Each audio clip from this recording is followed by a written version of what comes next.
Маш амархан аргаар спагетти хий сурах уу? За намайг дагаад тэгээрэй. За бидэнд болохоор үхрийн мах хэрэгтэй. Үхрийн мах нарийн мах шиг ирчж болно. Бас сонгон хэрэгтэй. Сонгоно бол яаж ирчж болно. Бас сармис хэрэгтэй. Сармисаа юу найлуулах жижигхэн ирчүүл зүгээр байдаг.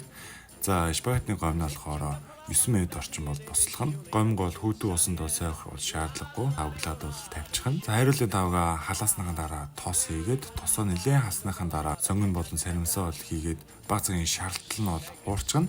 Дараа нь бол махаа хийн. Махаа жоохон хуурсныхаа дараа бол баг зэргийн давс хийгээд хар перц хийхэд бол болно. Махаа шаргал болтол нь хуурж байгаад томатныхаа соусыг хийх хэрэгтэй. Энэ ойролцоогоо 100 г орчим исэн би нэг хүн идэх болохоор. За тэгээ өнөрийн сайхан болоод нэг 5-6 минут бослогсныхаа дараа бом дээрээ тавиал болоо. За дээрээс нь өнгө оруулах зорилгоо жоохон ногоон сөнгөнд тавьчих.